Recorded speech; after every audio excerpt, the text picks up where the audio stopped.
أعوذ بالله من الشيطان الرجيم. بسم الله الرحمن الرحيم. صلوات اللهم صل على محمد وآل محمد الحمد لله الذي لا يبلغ مدحة القائلون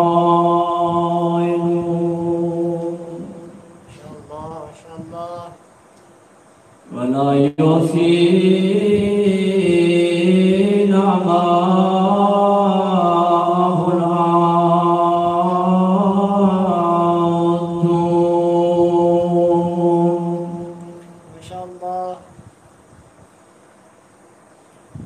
ولا يؤدي حقه المجتهدون.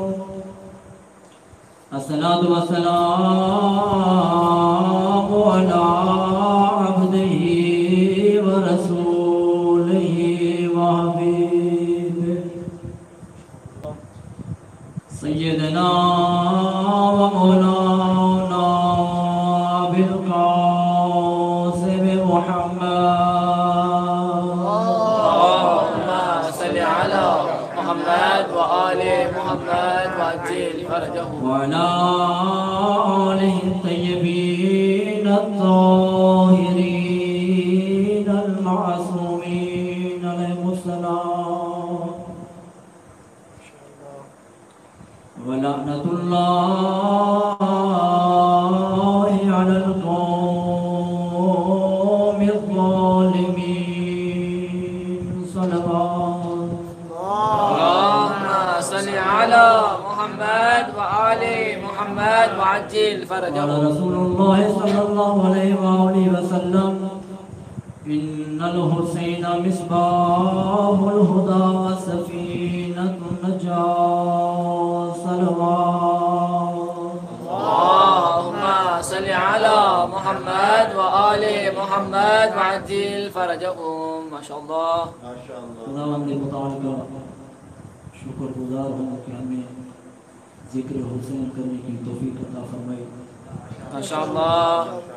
اور آپ بزرگواران کا بھی شکر گزار ہوں کہ آپ نے اپنے قیمتی وقت نکال کر تشریف لائے ہیں.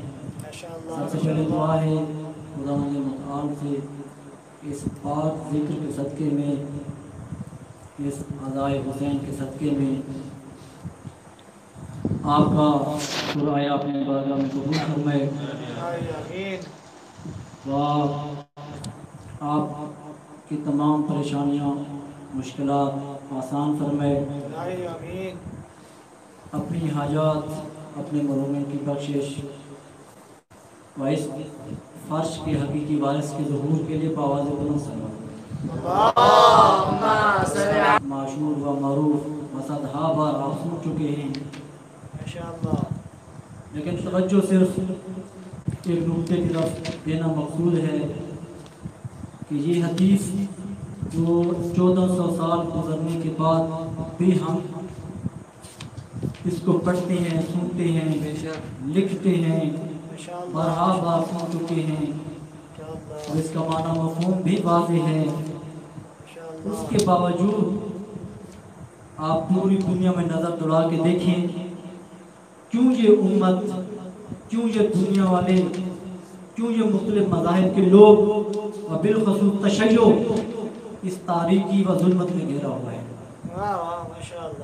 حدیث کے مشہور الفاظ ہیں کہ رسول خدا نے فرمایا حسین مصباح الہدی یعنی ہدایت کا چراغ و نجات کی کشتی ہے. خوب کشتی اس وقت نیاز ہوتی ہے ہمیں، یا اس وقت ہمیں ضرورت ہوتی ہے کشتی کی جب دریا فل ہو یا طوفان آ جائے اور ہم کہیں پھنس جائیں تو وہاں کہتے ہیں کشتی لے آؤ تاکہ جو غرق ہو رہے ہیں ان کو نجات دی جائے.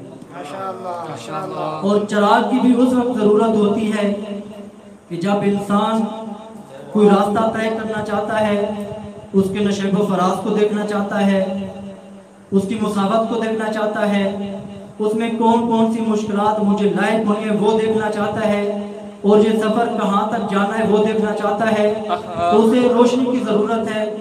جو رسول خدا نے فرمایا کہ حسین ہدایت کا چراغ ہے، یعنی نور ہے، وہ روشنی ہے جس کی ہمیں ضرورت ہے کہ اس ظلمت سے نکلنے کے لیے ہم یہ چراغ جلائیں، اپنی مسافت دیکھیں، اپنا مقصد دیکھیں اور اپنے مقصد تک بآسانی پہنچ سکیں۔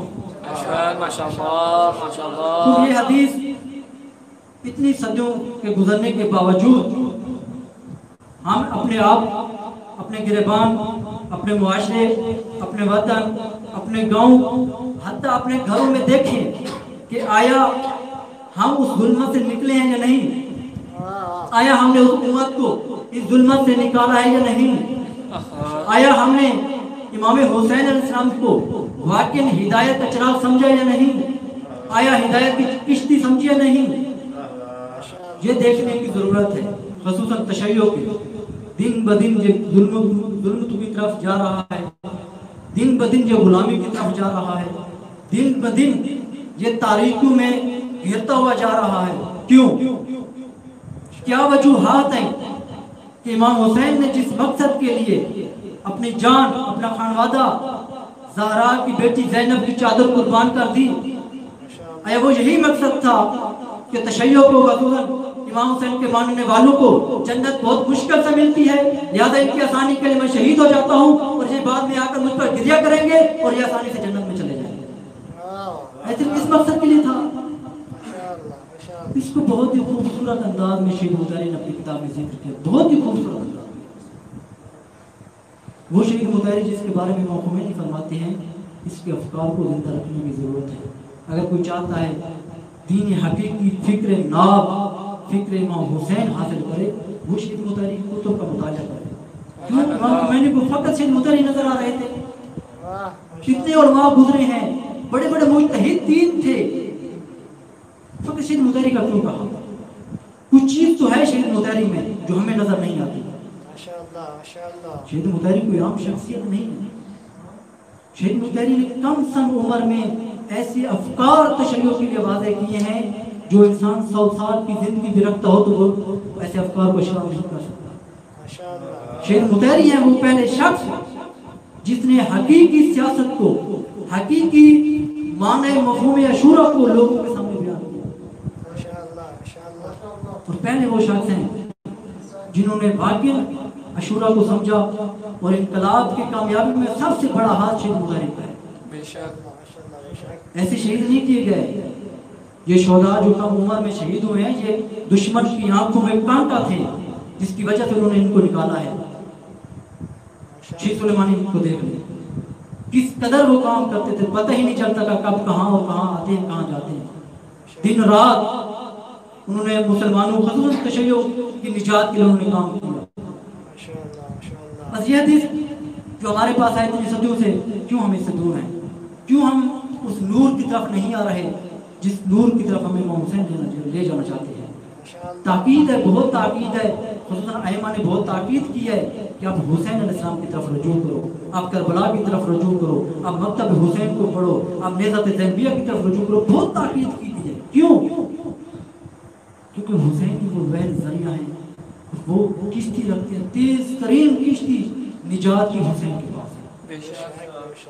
مختصر وقت میں اتنا لمبا طولانی سفر طے کراتے ہیں، اس کو حسین کہتے ہیں۔ جو امام علی علیہ السلام بھی آرزو کر کے اس دنیا سے گئے تھے کہ یہ سفر بہت طولانی ہے، رازداں بہت کم ہے، یعنی وہ چیزیں جو ایک سفر کے لیے ضرورت ہے وہ بہت کم ہے میرے پاس، لیکن اس طولانی سفر کو طے کرنے کے لیے زندگی میرے پاس بہت کم ہے، لیکن یہ وہ کشتی ہے جو اس طولانی سفر کو بآسانی طے کرا دیتی ہے۔ بس وہ وجوہات کون سی ہیں جس کی وجہ سے ہم اتنے دور چلے گئے کہ اب ہمیں بالکل نظر ہی کچھ نہیں آتا کہ ہم کہاں سے کس سے رجوع کریں، کس کی طرف جائیں، کون سا نظام بنے، کس نظام کے پیروکار بنے، کون سی شخصیت کے پیچھے چلیں۔ ایسے دور چلے گئے ہیں، ہمارے ذہنوں میں دلدل مچ گئی ہے کہ اس میں پھنس چکی ہیں بری طرح. ابھی بھی راستہ ہے, ابھی بھی ہدایت کی کشتی موجود ہے, ابھی بھی ہدایت کا چراغ موجود ہے. جو بھی اس پر سوار ہو جائے گا نجات پا جائے گا, یقیناً پا جائے گا. شیخ مداری نے بہت ہی اس کو آسان طریقے سے بیان کیا. اس سے پہلے میں ایک نقطہ بیان کرنا چاہوں گا. امام خمینی نے جو فرمایا تھا کہ ہم نے ہر چیز جو لی ہے عاشورہ سے لیا, محرم ہوا, سفر سے لیا ہے, یہ چیز واقعی امام خمینی نے ثابت کر دکھایا. امام خمینی جو ایران کی آپ قبل تہذیب کو جانتے ہیں کس قدر گری ہوئی تہذیب تھی, اور امام خمینی نے اپنی محنت لگن سے لوگوں کے اذہان بدلے, لوگوں کی فکریں بدلی, تب جا کر یہ انقلاب. تو ایک دن کی مار ہے, ایک دن میں صرف ایک لہجے میں انقلاب آ جاتا ہے, لیکن اس سے پہلے امت کا بیدار ہونا لازمی ہے, اس سے پہلے لوگوں کا بیدار ہونا لازمی ہے. اور بیدار ہونے کے لیے یا بیداری کروانے کے لیے, بیداری دلوانے کے لیے ہمارے پاس ایک ہی راستہ ہے, وہ ہے. اس کے علاوہ ہمارے پاس اور کوئی راستہ نہیں, کیونکہ حسین نے عملی کر کے دکھایا ہے کیسے تم نے نجات پانی ہے, کیسے تم نجات حاصل کر سکتے ہو. حسین نے بہت قربانیاں دی اس چیز کے, خصوصاً ہم عوام سے تو ہم امید نہیں رکھتے. اشباح و رجال ہے عوام تو, خصوصاً طالب علم طلاب جو دین سیکھنے کے لیے آتے ہیں, ان کے لیے یہ نکتے بہت ضروری ہیں. خوب ہے, مصائب لازم ہے, گریہ کرنا لازم ہے, فضائل اہل بیت پڑھنا لازم ہے, لوگوں کو پتہ چلے کہ یہ جن کے ماننے والے وہ کون سی ہستیاں تھیں, کون سا مقام رکھتے تھے. لیکن اس سے لازم تر اہداف امام حسین, اہداف ائمہ ہیں ہمارے لیے. اگر ہم ان کو زندہ نہیں رکھیں گے تو ہمارا گریہ اور فضائل پڑھنا فضول ہے. کیونکہ انہیں پتہ ہے, جیسے دشمنوں نے بہت ہی اچھی چال چلی جو تشیعوں کو شاید سمجھ ہی نہیں آتی. دشمن کو جب پتہ چلا کہ امام خمینی نے فقط انقلاب عاشورہ سے لیا ہے, صرف ایک انسان 1400 سال میں ایک بندہ ہوتا ہے جس نے حسین کو ہدایت کا چراغ سمجھا اور امت کو کیا اور نجات دی, وہ صرف امام خمینی ہے. کوئی ایک اور بتا دو جس نے نجات پائی ہو. اور آج انقلاب دیکھ لو, دشمن کی آنکھوں میں کانٹے کی مانند ہے. دشمن کو یہ نہیں پچتا, دشمن اس کو برداشت نہیں کر سکتا. اور اس لیے کہا, بہت کوشش کی, آپ نے تاریخ میں پڑھا ہے, جو سنا ہے, دشمن نے عاشورہ, کربلا, حتیٰ مزار ائمہ کو مٹانے کی بہت کوشش کی. نہ کربلا ہوگی, نہ یہ تشیع آئے گا, نہ ان کے اندر کوئی جذبہ ابھرے گا. کئی بار بنو امیہ نے تباہی کی کربلا کی, لیکن کامیاب نہیں ہو سکے. خوب انہوں نے بہت کوشش کی, ناکام ہوئے. انہوں نے سوچا یہ پیچھے ہٹنے والے نہیں ہیں, اب کوئی اور کیا چاہیے. انہوں نے کہا, انہوں نے پلان بنایا. کیا بنا پلان؟ آزاداری ان کے اندر رہنے دو, روح آزاداری نکال. روح آزاداری کا نکل جانا ایسی ہے جیسے بدن سے روح نکل جائے. پھر وہ جو جوسا پڑا ہے اس پر روئیں گے نہیں تو کیا کریں؟ اس پر رونے کے علاوہ ہمارے پاس کیا چیز ہے؟ اس کو نہ ہی زندہ کر سکتے ہیں ہم, کیونکہ وہ مردہ ہے. وہ آزاداری جس سے روح نکال چیزوں کو زندہ نہیں کر سکتی, مردہ دلوں کو زندہ نہیں کر سکتی سوائے رونے. شہید مطہری نے اس کو دو چیزوں سے تشبیہ دی, بہت اچھی تشبیہ دی ہے. شہید مطہری نے کہا کربلا 2 صفحے رکھتی ہے, 2 صفحے. ایک صفحے کا نام سیاہ تاریخ ہے, دوسرا صفحہ نورانی و سفید ہے. سیاہ سفید سے مراد یا تاریخ سے مراد یہ نہیں ہے جو نور کے مقابلے میں ظلمت ہے, گمراہی نہیں ہے اس سے مراد. اس سے مراد وہ مصائب جو کربلا میں ڈھائے گئے, وہ ظلم جو کربلا میں ڈھایا گیا. کیا تھا؟ 6 ماہ کے بچے کو شہید کر دیا گیا, اون محمد کو شہید کر دیا گیا, تلواروں کے زخم لگائے گئے, نیزوں کے زخم لگائے گئے, تیر مارے گئے. یہ کربلا میں ظلم ڈھایا گیا تھا. اس کو شہید نے سیاہ صفحے سے تشبیہ دی ہے. اب میں آپ سے پوچھتا ہوں, تاریکی و روشنی آپس میں متضاد ہیں یا نہیں ہیں؟ تو بس نجات تاریکی میں ہے یا روشنی میں؟ جب تک تاریکی میں ہوگے آیا نجات پا سکتے یا نہیں؟ نہیں پا سکتے. کیوں؟ تاریکی ہے. پر نجات پانے کے لیے ضروری ہے روشنی ہو ہمارے پاس. روشنی کہاں سے آئے گی؟ تاریکی سے نکلنے کے لیے ضروری ہے کہ روشنی کی طرف قدم بڑھائیں. جب روشنی کی طرف قدم بڑھاؤ گے، اس کا مطلب یہ نہیں ہے کہ روشنی کو، تاریکی کو چھوڑ دو. نہ، تاریکی وسیلہ ہے روشنی کی طرف جانے کا. یہ مصائب جو بلا میں ڈھائے گئے، یہ وسیلہ ہے لوگوں کو نجات دلانے کے لیے، لوگوں کی نجات کے لیے یہ وسیلہ ہے. مثلا آغا صاحب نے ایک خوبصورت مثال دی تھی، درس پڑھ رہے تھے. آغا صاحب نے کہا آپ لوگوں کو کہتے ہو نماز پڑھو نماز پڑھو نماز پڑھو نماز پڑھو، وہ کہیں گے کیا نماز پڑھنی ہے. یعنی اس طرح ان کے دل ہو سکتے نرم نہ ہوں، لیکن جب کہو گے نا حسین نے تیروں پہ نماز پڑھی تھی، حسین نے زخموں کے ہوتے ہوئے نماز پڑھی تھی، حسین نے جنگ کو روک کر نماز پڑھی تھی، اس کا دل نرم ہوگا. ہو سکتا ہے پوری زندگی نہ صحیح اسی ایک دن کی نماز پڑھے گا. یعنی یہ وسیلہ ہے، اس کو بھی نہیں چھوڑ سکتے، لیکن اس میں صرف غرق بھی نہیں ہو سکتے، صرف اس کو اپنا بھی نہیں سکتے. آج دیکھیں پوری دنیا میں، خصوصاً پاکستان کی بات کروں گا، صرف سیاہ صفحے کی بیان گوئی کی جاتی ہے، سٹیجوں پر صرف سیاہ صفحہ بیان کیا جاتا ہے، صرف اسی کا مطالعہ کیا جاتا ہے. ہر بندہ اس کے پیچھے ہے کہ چند مصائب یاد کر لیں، چند دستانے یاد کر لیں، آ کر سٹیج سے بیان کر دیں، واہ واہ ہو جائے، مجمع بول اٹھے، ہمارے لیے کافی ہے. نا عزیز زمانہ، اس سے تجھے واہ واہ مل جائے گی، لیکن اس سے امام زمانہ راضی نہیں ہوگا. امام زمانہ دن رات خون کے آنسو رو رہے ہیں. کیوں؟ حدیث ہمارے پاس کس لیے ہیں؟ ثواب کے لیے، پڑھنے کے لیے. کوئی کام ایسا کریں، امام کی خوشی کے لیے کوئی کام کریں. میرا مقصود یہاں صرف ایک احساس پیدا کرنا ہے اپنے اندر، اپنے لیے، بعد آپ کے. ورنہ بہت سارے ہیں ایسے واقعات جس سے واہ واہ تو مجھے مل جاتی، لیکن وہ مقصد جو حسین کا تھا وہ پھر رہ جاتا. پھر مولا فریاد کرتے کہ ایک اور خطیب آیا ہے جو صرف ہمارے مسائل پڑھ کر چلا گیا ہے. اگرچہ یہ بھی حدیث کو ہوتا ہے، اس پر تاکید ہے، لیکن اس سے زیادہ تاکید آداب حسین کو زندہ کرنے میں. دوسرا صفحہ جو تھا وہ ہے روشنائی کا صفحہ، یعنی نجات پانے کا صفحہ، یعنی شجاعت کا صفحہ، یعنی صبر کا صفحہ، یعنی اپنی اولاد کو قربان کر کے خدا کے دین بچانے کا صفحہ، وہ بھی موجود ہے. قرآن نے بہت ہی خوبصورت تشبیہ دی، آپ نے سنا ہوا ہے کہ جب خدا نے حضرت آدم کو بنایا، کیا کہا کہ میں انسان بنا رہا ہوں جو زمین کا خلیفہ ہوگا. تو سارے فرشتے بول اٹھے خدایا کس کو بنا رہا ہے جو زمین میں خون ریزی کرے، جو زمین میں فساد پھیلائے.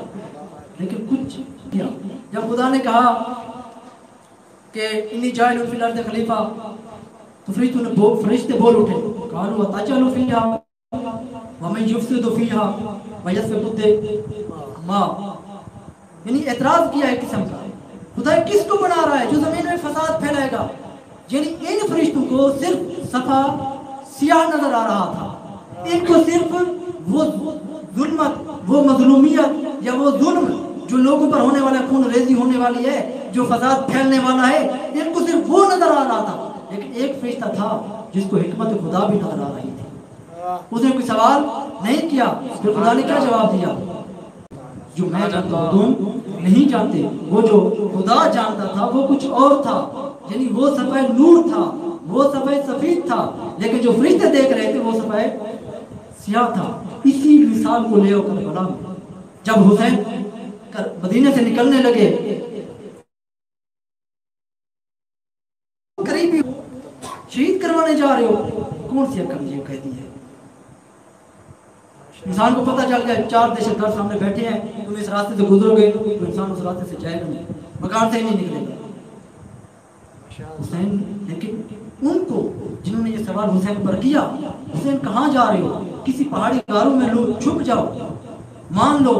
جو بھی بہت ساری تعبیریں بیان کی گئی ہیں، ان کو صرف صفحہ سیاہ نظر آ رہا تھا، لیکن کچھ تھے جن کو صفحہ نور کا بھی نظر آ رہا تھا.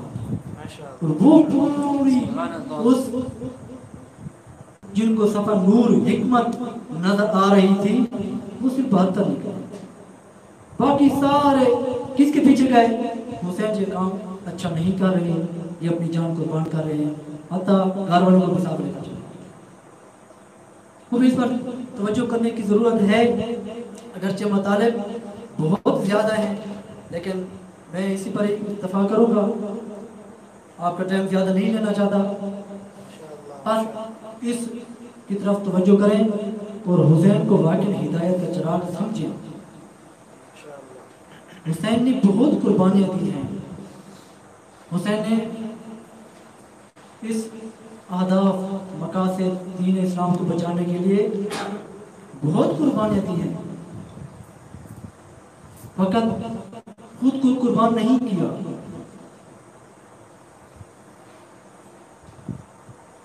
اپنے جوان دیے، اپنی اولادیں دی، علی کی بیٹیوں کی چادریں دی۔ سب سے جو بہت پیارا تھا حسین کو، حسین نے اپنا یوسف قربان کیا۔ آپ جانتے ہیں جب حضرت یعقوب اپنے یوسف کو بھیجنے لگے تھے تو اس کو الوداع کرنے کے لیے پتہ نہیں کتنا سفر کیا، ساتھ بھائیوں کو بہت تاکید کی، اس کے پانی کا خیال رکھنا، اس کے کھانے کا خیال رکھنا، اس کا خیال رکھنے سے کوئی چیز کھا نہ جائے، اس کی بہت حفاظت کرنا۔ حضرت یعقوب بہت مشکل سے یوسف کو الوداع کیا اور ایک جگہ پر کھڑے ہو کر کئی لحظے دیکھتے رہے جب تک یوسف نظر آتا رہا، نظریں نہیں اٹھی۔ میں کہوں گا حسین تیرا یوسف تو اس یعقوب کے یوسف سے بہت خوبصورت تھا، شبیہ پیغمبر تھا۔ وہ مشورہ ہوئی، حسین کا مؤذن حجاج بن مسعود جو مدینہ سے کربلا تک ہر وقت اذان دیتا آیا، حسین نے اس کو بلایا، حجاج میں چاہتا ہوں آج آخری اذان میں اکبر دے۔ جی مولا جی اٹھا رہو۔ اکبر حسین آکھا اکبر آخری اذان سنا تیرے پھوپھی سن گن۔ اکبر ریت کا تجربہ کیتا، ٹیپے دی گیٹ تے بن گیا دن اللہ اکبر، جی میں ماما اذان سنی آدھے میاں قرآن بند چکرو پھر اکبر دی آخری اذان ہے، قرآن بند کرو میرے اکبر دی آخری اذان ہے، اذان سنی لو۔ عدادار و شورہ نبی ہوئے، اصحاب حسین کو لیں، حسین سارے ہوندے تو اپنے پتر کو نہیں بھیج سکتا، تو اپنے ہاشم کو نہیں بھیج سکتا۔ پہلے حملے حسین کے صحابہ شہید ہوئی، حالی انہوں کو روتے بیٹھے ہیں، اکبر ہے بابا اجازت لیو میں جنگ جو ہے نا۔ حسین منع نہیں کیتا، لیکن ایک حسرت بھری نگاہ دیکھے پیرا تو گیم کے سر تک ڈیٹا سہاج رونا ہے حسین۔ پتا درو جنو سی ایران آن لگے ہو تو ماما حسرت بھری نگاہ میں بیٹھا ہو حسین۔ ماما کو پتہ ہے پوری زندگی نہ سے چند مہینہ کی تک بہتے پہ آخر کچھ رہی گئے، ماما کو دور تھائے ہو حسین کو یوسف روح کیا رہا۔ حسین اپنے ہتھنا تیار کیتا، زرہ پویس، لباس جنگ پویس، امامہ پویس، گھوڑے کے سوار کی تصفاد اکبر جنن سوار ہون لگا تو آوے نہ ہمیں سوار کریں ہوں یا نہ بابا دے کو سوار کراوے۔ حسین پتر کو سوار کیتا، آدھے من پھر دفعہ خیمے پھوٹیا نو بیلا، یہ پہلا شہید ہے جب حسین خود پہ آدھے من پھوٹیا نو ملا، ورنہ جیڑا شہید ہے سیدھا جنگ میدان جنگ گیا جنگ کی تیس۔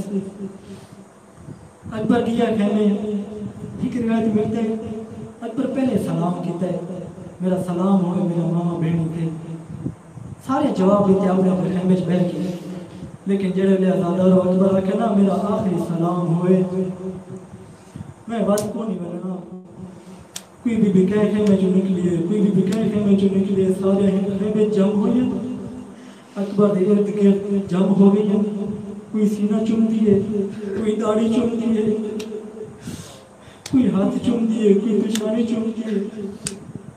بڑا اوکھا جدا ہوئے اکبر ماما کو، خیمے جو بڑا اوکھا نکلے اکبر الوداع کر کے آئے بابے کو. بابا الوداع، قربان میرا لال، قربان میرا لال. حسین دا صبر دیکھ چند قدم تو رہے، آواز ہے اکبر ایک دفعہ اللہ ادھے کون ادھے تیری بڑی پھوپھیاں اب رسینہ چکوئی بھائی. اکبر واپس آئے وقت بننے لگے وقت آواز ہے اکبر ایک دفعہ وقت اکبر پوچھتے کون ادھے تیری بڑی پھوپھیاں اپنے سیدھاڑی چکوئی بھائی. اکبر بات ہمت کی تھی گیا چند قدم ہے تو چھوٹے چھوٹے ہاتھ قدم آتے ہیں. روکے فرمینن کون آدم پہلے سجن آلیاں تیریاں پوپیاں ہیں کہ داڑھی چمی ہے اکبرا کیسی نہ چم گئی. اکبرا تیری چار سالت بھیڑا ایک منت لا رکابہ جو پیر کر تیرے پیر چم دیاں شام تے یاد کرے سارے ویدی شبیہ پیمبر دے پیر چمے ہوئے. اکبرا لڑکے ناتا چینیاں اللہ دناگی ایک دفعہ مردر خیمے چوے. اکبر جھوکے جٹھائے 24 سال اندہ ضعیف ہے ایک پاس ہوا کرے بے پاس ہوا سادی ٹیک یا سکینہ دی ٹیک. آدھے آدھے اکبرا سارے نو ملنے بیمار نو ملنے ون. اکبرا تو اتنی رہے ویسے میں شام وجڑے اکبرا شام دے قیدو نو ملنے ون. اکبرا تے کربلا دی زمین دے سمڑے میں پھوپیاں نال شام وجڑے. آدھا دور اکبر واپس آئے اکبر بھرانو ملے الوداع کی تیس ایک کالے برکیاں نوی بھی ہوئیے. آدھے اکبرا پتر بو پیارے ہو دینی پچھو میں ایک میرا پتر ہوتا جھنڈے اکبر پچھو مڑ کے ڈٹھے حسینے کیوے اٹھی دے کیوے جھڑ بھوندے کیوے اٹھی دے ود جھڑ بھوندے. اکبر کھول کے گاڑی چایا ہوئے اکبر واپس آندے رو کے آدھے بابا تو سنی میں آندے تم جنگ جنا میں دا. اکبر آدھا بابے کو ملیے حسین آدھے اکبر تیرا پتر بھی تیرے جیا ہوئے تیرے کل پچھا پترانو میدان چکی میں بھیجی دے. آدھا رو آخری الوداع جدو حسین ہاتھ بلند کی دن یا اللہ گوار آمین میں شبیہ پیمبر مقتلہ لے پاسے شبیہ پیمبر بھی ابھیلے دا. آدھا رو اکبر میدان ہی پہنچے بڑا سونا حملہ کی تھے اکبر. ہر حملے تے اکبر تکبیر پڑھے نا حسین نو تسلی ہوئے دے میرا اکبر زندہ ہے. لیکن آدھا رو ایک ہی جہاں وقت آیا ہے اکبر دی تکبیر دی آواز حسین کو سنائی نہیں دیتی. حسین ہو جاتے ہیں جتنا اکبر دی ماں بیٹھے. حسین آکھے اکبر دی ماں مسلح چاہ پورا قد نماز پڑھ میرے نانے دے دین چے جڑے پترہ تیو کی بڑھ میرے ماما دعا کریں تا قبول ہو دیئے. واسطہ دیتا سی آئے یعقوب کو یوسف بچانا لے آئے ابراہیم کو اسماعیل بچانا لے تے گزارا دلکے پاسے دواستا. ایک دفعہ میرے حسین تجھی نا اکبر پھرا حالی آواز حالی آت تلے نائے لوئے اکبر دی آواز آئیے بابا پیاس کھا گئے دعا کی دی کرو شلا. جوان پتر بزرگ پیو بلا کے میرے کوئی چیز نہ منگے. حسین آدھل بچڑا بہت مجبورا حسین اپنی انگوٹی اتار کے اکبر دے مونچ رکھیے رو کے آدھل شرطن تسکین مل ونجے دور ون اکبر نانا کوثر پلے سیا. اکبر ٹور گیا ایک بار کی تیس ایک حرامی کھڑا قسم کھا کیا دے میرے جوان میرے کول آیا میں نے دے یہ جوار کرے سا جو اندہ پیو اندہ سوگ منے سی.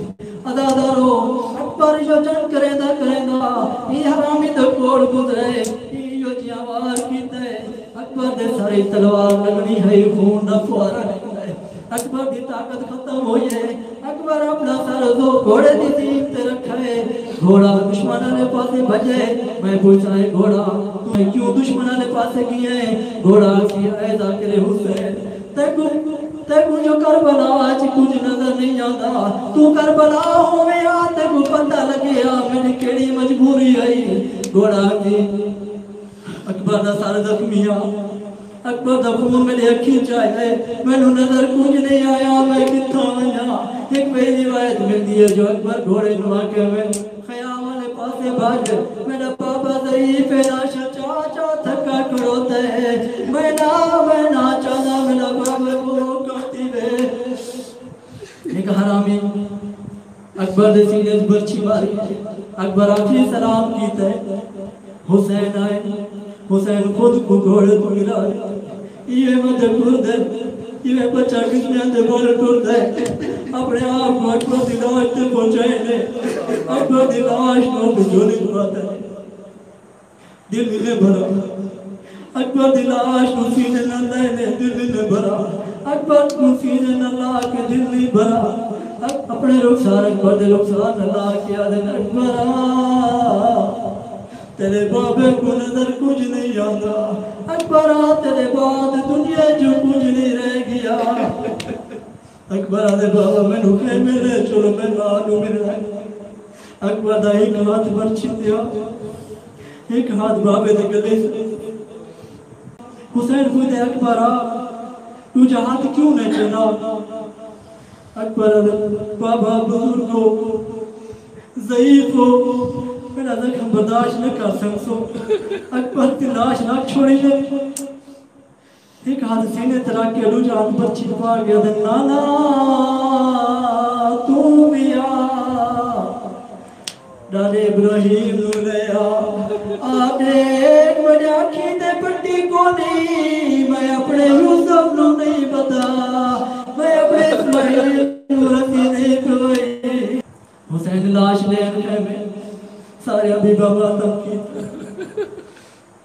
ادادر بڑاؤ کھان میں داکتا میں سمولا تیرا تاک پر چاوڑا بڑا سوکا